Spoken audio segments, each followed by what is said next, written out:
Baik, bismillahirrahmanirrahim. Assalamualaikum warahmatullahi wabarakatuh. Halo teman-teman semua, perkenalkan nama saya Sania Suci Rahayu. Saya adalah mahasiswa Universitas Teknologi Digital dari kelas manajemen C1 dengan NPM 101.19.113. Salam kenal ya semuanya.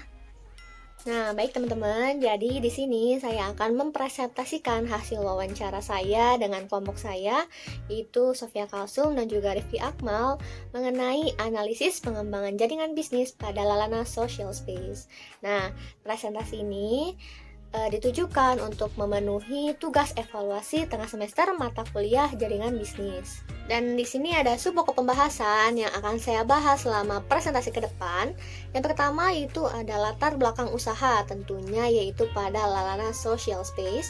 Yang kedua yaitu ada penentuan modal awal dan target pendapatan pada Lalana Social Space. Yang ketiga yaitu struktur organisasi yang ada pada Lalana Social Space. Yang keempat yaitu ada jaringan bisnisnya. Yang kelima strategi pemasarannya. Yang keenam yaitu ada teknik pemasarannya. Dan yang terakhir adalah kesimpulan dari presentasi yang saya bawakan hari ini. Baik, untuk pembahasan yang pertama yaitu ada latar belakang usaha yang ada pada Lalana Social Space.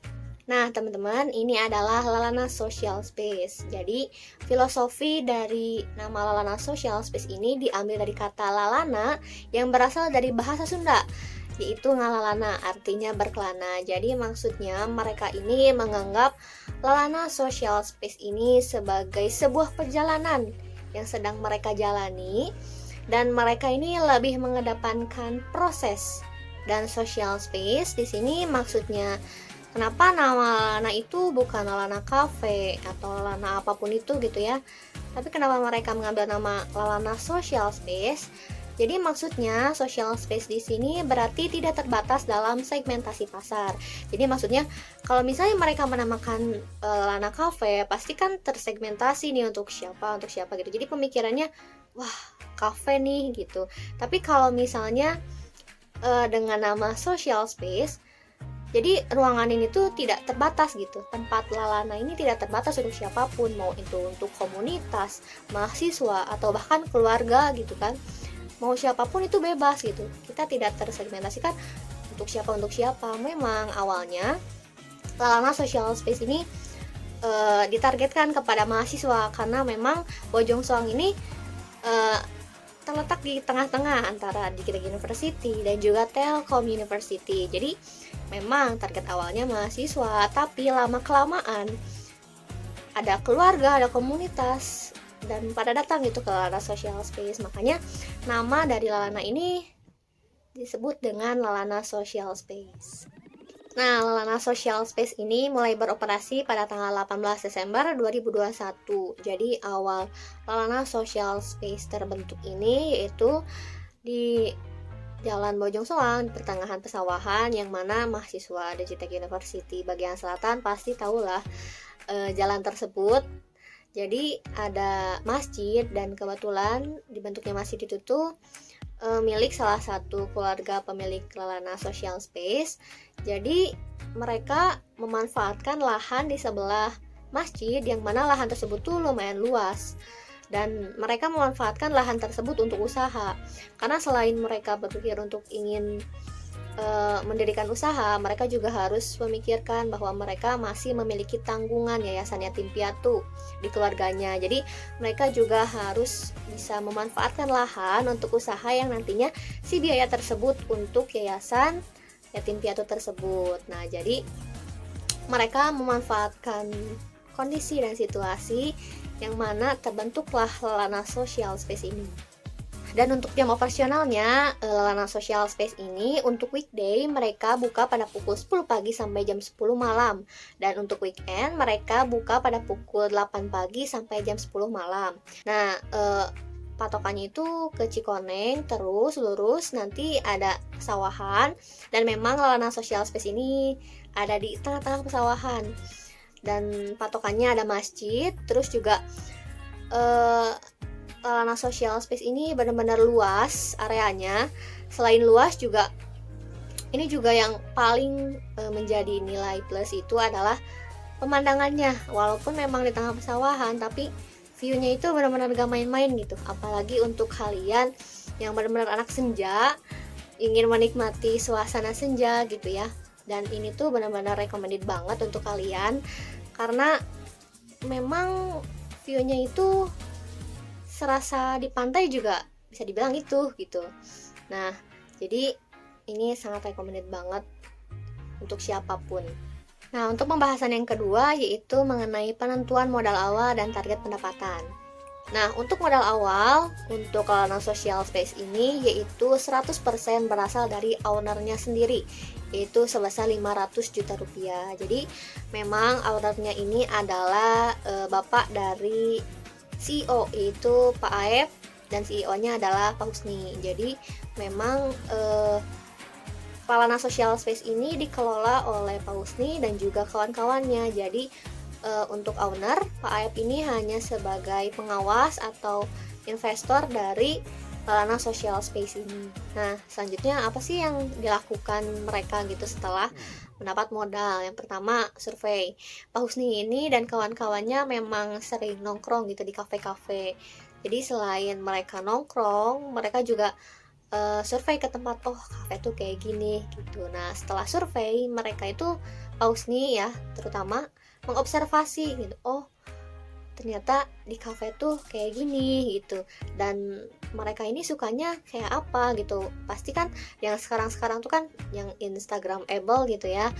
Dan memang kebanyakannya seperti itu gitu. Jadi dari observasi itu mereka juga mendapatkan insight, oh ternyata di cafe tuh harus kayak gimana gitu, dan minat pasar yang ada tuh apa gitu. Nah, setelah itu mereka membuat desain gitu, oh ternyata yang sudah kita survei dan observasi kita tuangkan. Oh, kalau misalnya Lalana Social Space ini tempatnya pesawahan dan benar-benar nilai plusnya itu di view gitu. Oh, jadi harus kayak gimana nih desainnya gitu. Jadi mereka buat desain, lalu setelah membuat desain dan segala-galanya tentang si tempat, mereka langsung menyusun produk gitu, susun produk apa sih yang akan dijual gitu.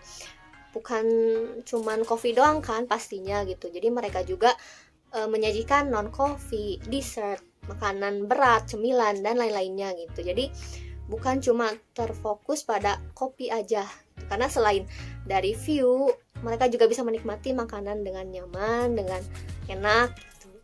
Nah, untuk target pendapatan pada Lana Social Space ini mereka menargetkan sebesar 300 juta per bulan. Namun untuk saat ini rata-rata pendapatan per bulannya itu dari rentang 150 juta sampai 200 juta. Jadi itu berarti mereka belum bisa mencapai target sampai saat ini. Tapi mau bagaimanapun mereka kan baru merintis nih. Kurang lebih 1 tahun lebihan lah mereka bisa beroperasi si Lalana Social Space ini. Jadi mereka sampai saat ini terus meningkatkan penjualan mereka supaya bisa mencapai targetnya, yaitu 300 juta per bulan. Tapi selama usaha ini dirintis, mereka ini pernah mendapatkan pendapatan tertingginya itu sebesar 250 juta dan terendahnya itu sebesar 100 juta. Jadi sedikit lagi lah mencapai target. Jadi mereka akan terus tetap mengusahakan. Lalu selanjutnya untuk biaya operasionalnya yaitu per bulannya terkisar sebesar 50 juta. Sedangkan untuk bahan bakunya digunakan sebesar 30% dari omset penjualan, yaitu sekitar 45 juta. Itu tuh 45 juta itu dari rata-rata pendapatan per bulannya, yaitu sekitar 150 jutaan.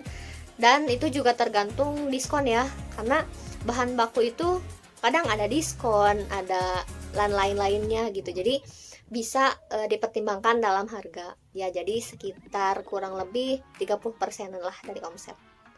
Dan yang ketiga yaitu mengenai struktur organisasi yang ada pada Lalana Social Space. Nah teman-teman, ini ada struktur organisasinya.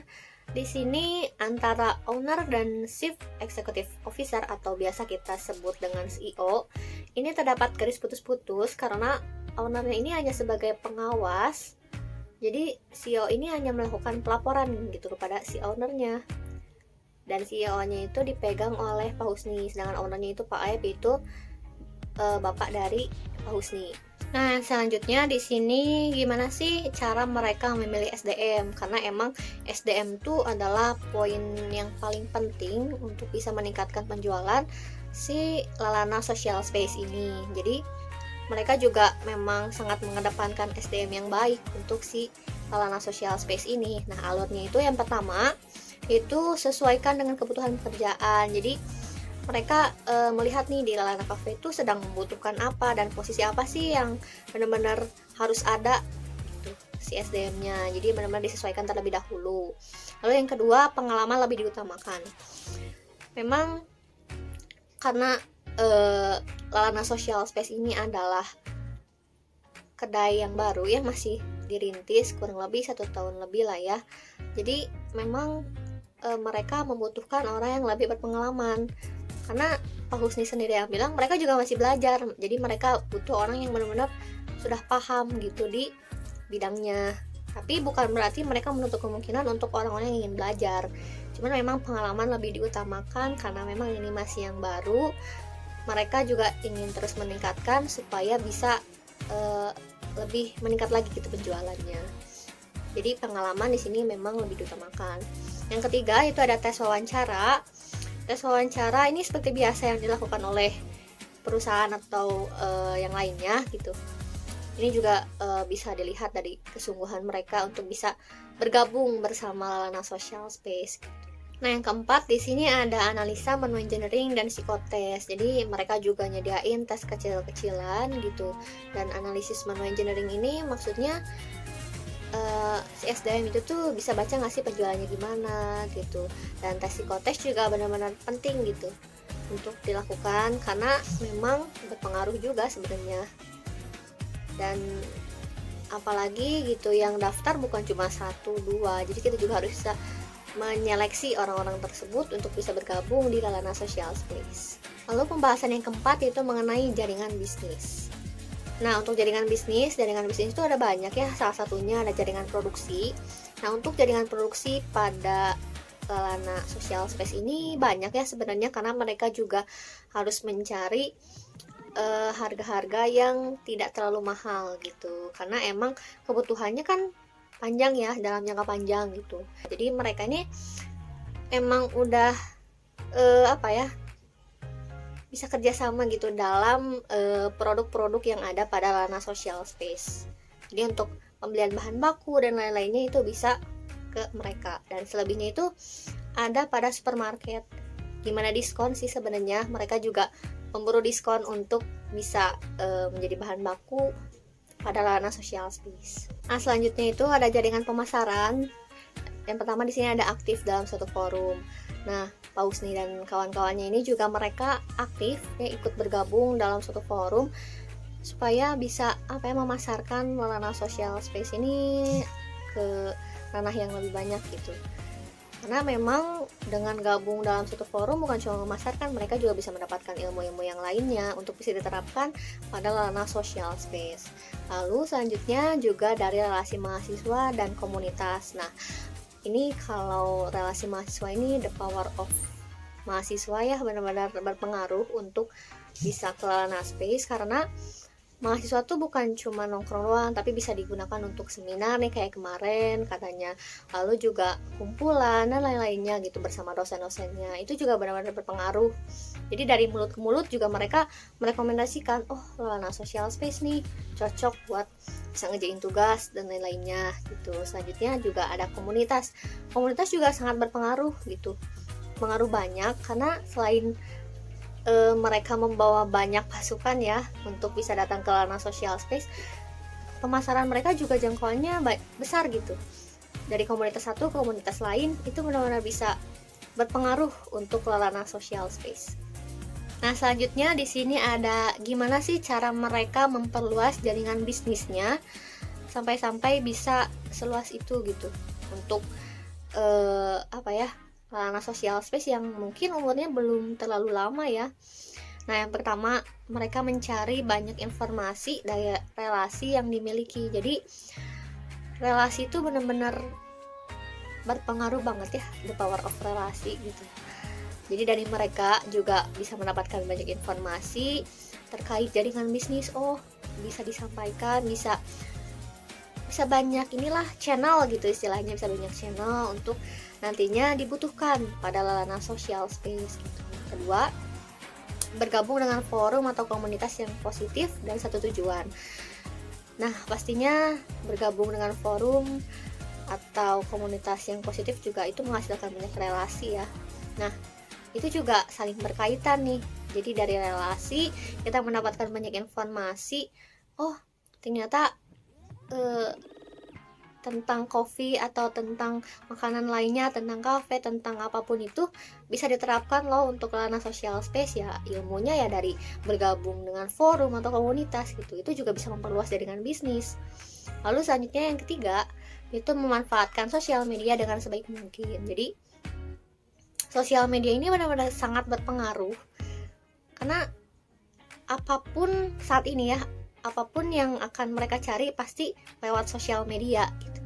Jadi sosial media untuk saat ini benar-benar bisa atau sangat bermanfaat, apalagi untuk kalangan social space ya, untuk kalangan kedai, kafe dan lain-lainnya pasti mereka banyak mencari lewat sosial media segala-galanya. Lalu selanjutnya yang keempat itu belajar hal baru dari orang lain. Dan pastinya jika kita bertemu dengan orang lain, pasti kita menemukan sesuatu yang baru, insight yang baru, untuk bisa diterapkan nih di layanan social space. Jadi mereka benar-benar banyak belajar lah gitu, sampai saat ini juga masih belajar untuk bisa meningkatkan si penjualan layanan social space ini. Jadi intinya jaringan bisnis itu lebih ke relasi ya, relasi bagaimana dia ingin belajar, bagaimana dia mencari informasi, bagaimana dia mencari relasi yang benar-benar bermanfaat untuk kedepannya. Nah selanjutnya yaitu mengenai strategi pemasaran yang dilakukan oleh layanan social space. Nah ini yang pertama yaitu membangun relasi seluas mungkin. Ini sama ya, maksudnya benar-benar the power of relasi itu sangat-sangat berpengaruh. Karena emang relasi adalah yang paling pertama gitu, yang harus kita lakukan gitu, mau dalam usaha atau apapun itu, mencari pekerjaan. Relasi itu benar-benar bisa sangat membantu itu, apalagi untuk layanan social space ini gitu. Mereka mencoba untuk membangun relasi seluas mungkin untuk mendapatkan feedback, mendapatkan insight baru, mendapatkan informasi dan lain-lainnya untuk layanan social space. Jadi relasi adalah yang paling utama pada jaringan bisnis, strategi pemasaran, dan lain-lainnya.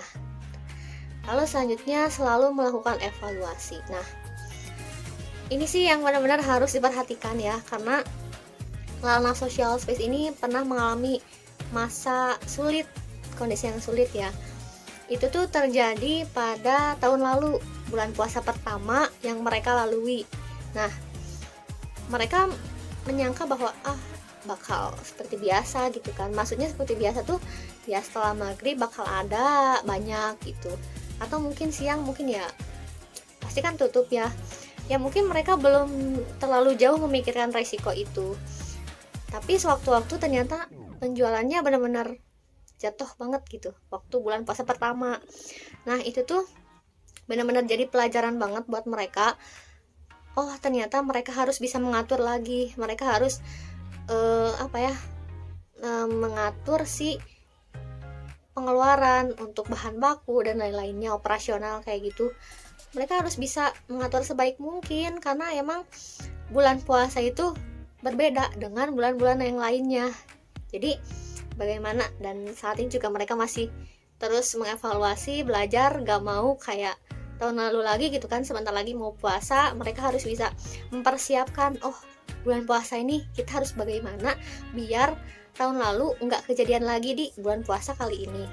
Jadi mereka masih terus belajar, mengevaluasi, dan sudah mulai mempersiapkan untuk mengimplementasikan yang harus dilakukan di bulan puasa nanti. Mungkin dari jam operasionalnya yang lebih panjang, atau menunya yang lebih banyak, lebih spesial, atau pemasarannya yang lebih diperluas. Nah itulah mereka akan melakukan evaluasi tersebut. Jadi bukan cuma bulan puasa doang sih untuk dievaluasi, tapi dari bulan-bulan yang lain juga gitu. Nah, selanjutnya ada kenali target dan minat pasar. Wah, ini emang benar-benar strategi yang harus dilakukan sih untuk siapapun yang memiliki usaha. Jadi, kita harus tahu nih target pasar kita siapa. Nah, target pasar pada Lalana Social Space ini kan tadi sudah bilang semua kalangan ya, makanya namanya social space gitu. Jadi, target pasarnya adalah semua kalangan, mau itu mahasiswa, keluarga, komunitas, dan lain-lainnya. Nah, walaupun semua kalangan, tapi tetap mereka juga harus tahu nih target pasar mereka tuh minatnya apa, tuh kayak gimana gitu kan. Dia harus bisa mengenali si target tersebut gitu. Jadi, misal nih mahasiswa biasanya menunya apa nih yang dia pengen, atau suasananya yang kayak gimana gitu. Terus yang keluarga menunya nih, apalagi bawa anak-anak, bawa sekeluarga lah gitu, menunya harus apa dan tempatnya harus kayak gimana gitu. Nah, yang tadi tuh mahasiswa dan yang lain-lainnya juga pasti mencari tempat yang instagramable gitu. Nah, selain itu juga untuk komunitas juga pasti perlu ruang yang luas. Berarti kan harus tahu dong kayak gimana nih untuk penempatan untuk si komunitas itu. Jadi selain kita harus tahu target pasar kita juga harus tahu minat pasar kita tuh, atau minat pasar sekarang tuh apa sih gitu, yang benar-benar dipengen dan yang lagi hype gitu, atau ya apapun itu untuk bisa mencapai si jualan Lalana Social Space ini. Nah, pembahasan yang terakhir yaitu mengenai teknik pemasaran yang dilakukan oleh Lalana Social Space. Yang pertama, word of mouth, atau biasa kita kenal dengan dari mulut ke mulut gitu. Jadi maksudnya strategi pemasaran yang paling banyak menghasilkan itu rata-rata dilakukan dari mulut ke mulut. Memang kemarin juga Pak Usni menceritakan bahwa dari mulut ke mulut ini benar-benar sangat berpengaruh gitu untuk bisa pada datang ke Lalana Social Space. Karena dari saya pribadi juga merasakan kayak kafe atau tempat yang paling enaknya di mana nih gitu. Nah, dari yang lain juga sama gitu. Pada Lalana Social Space ini kebanyakan dari mulut ke mulut. Setelah banyak nanyain gitu ya, Pak Husni juga taunya dari mana gitu, dari ini, dari temen, dari relasi yang pernah kesini gitu. Oh, ternyata seberpengaruh itu loh gitu word of mouth ini. Jadi strategi ini tuh teknik ini tuh emang bener-bener berpengaruh sih, walaupun masih ya cuman dari mulut ke mulut, bukan strategi yang gimana-gimana, tapi benar-benar worth it untuk bisa diterapkan. Lalu yang kedua itu social media promotion. Jadi melakukan review tempat atau membuat konten dan disebarluaskan melalui Instagram dan TikTok. Nah, pernah waktu itu Pak Husni mendapatkan pelanggan banyak gitu setelah ada yang menyebarluaskan ke TikTok gitu, membuat konten lalu upload di TikTok, dan itu tuh benar-benar kerasa banget. Setelah itu tuh banyak pelanggan yang datang kayak, oh ternyata ini loh the power of social media promotion tuh bakal kayak gini gitu. Walaupun emang nggak selalu, cuman ya dengan cara itu tuh benar-benar bisa membawa orang-orang ke Lalana Social Space gitu. Jadi kalau ada orang yang membuat konten atau membuat review tentang si Lalana Social Space ini, Pak Usni itu benar-benar sangat menghargai gitu, karena emang efeknya tuh bisa meningkatkan penjualan di Lalana Social Space. Lalu marketplace di sini melalui GoFood. Sebenarnya ada ya melalui GoFood teknik pemasarannya lewat online.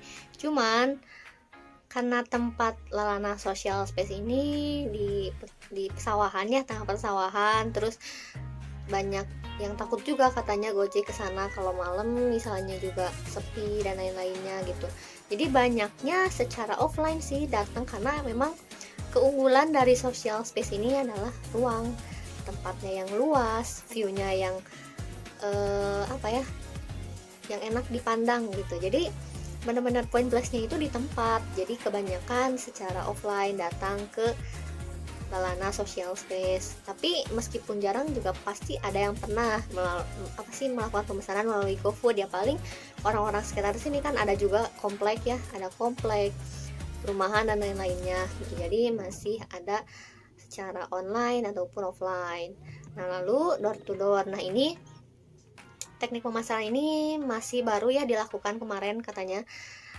mereka tuh melakukan promosi ke kantor-kantor setempat nih. Jadi misalnya ke bank, mereka tuh mendatangi ke bank-bank yang ada di depan, kan depan banyak tuh bank, ada bank BRI, Mandiri dan lain-lainnya. Itu tuh mereka membawa sampel untuk diberikan ke para pegawainya gitu. Kadang ngasih voucher dan ya ngasih apa ya, terkait si Lana Social Space ini gitu. Nah, dari hasil tersebut juga pasti adalah gitu, besoknya ada nih yang datang ke Lana Social Space, karena emang kenapa targetnya kita adalah kantor-kantor ya, orang yang kerja gitu. Kadang jarang gitu kan ya ada waktu buat ke kafe atau ke kedai, ke Lana Social Space gitu, suka susah gitu ya si waktunya. Jadi mungkin dengan cara ini bisa apa ya, menarik minat si para pegawai yang di kantor-kantor tersebut, memperkenalkan, yang penting brand awareness dulu lah gitu. Yang penting mereka atau orang luar tuh tahu gitu tentang Lana Social Space. Jadi setelah tahu, mereka juga pasti kan bakal nyari tahu ya. Tuh. Nah, teman-teman, kita sudah menuju akhir, yaitu kesimpulan. Jadi kesimpulannya yaitu Lana Social Space ini merupakan kedai yang dimana menunya itu bukan hanya kopi, tapi juga terdapat berbagai macam minuman yang non-coffee dan makanan-makanan lainnya dan juga dessert. Lalu juga dengan konsep social space ini mereka lebih unggul dalam aspek tempat serta pemandangan di sekitarnya karena ruangannya yang luas dan juga fasilitasnya yang lengkap. Jadi itu adalah poin plus yang dimiliki oleh Lana Social Space.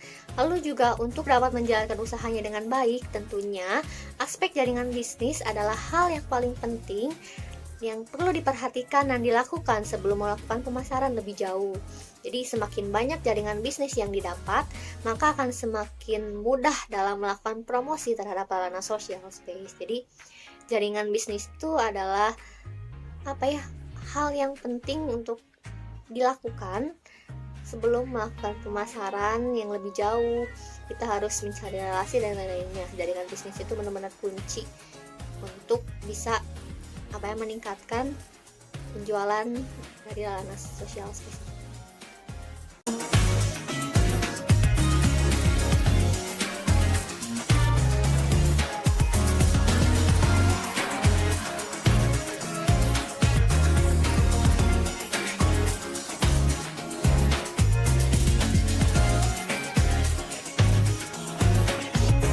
Oke, alhamdulillahirrahmanirrahim, sudah sampai akhir presentasi.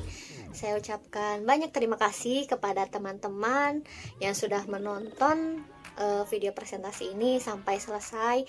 Terutama terima kasih banyak kepada Ibu Resya yang sudah menonton video saya untuk melakukan penilaian evaluasi tengah semester.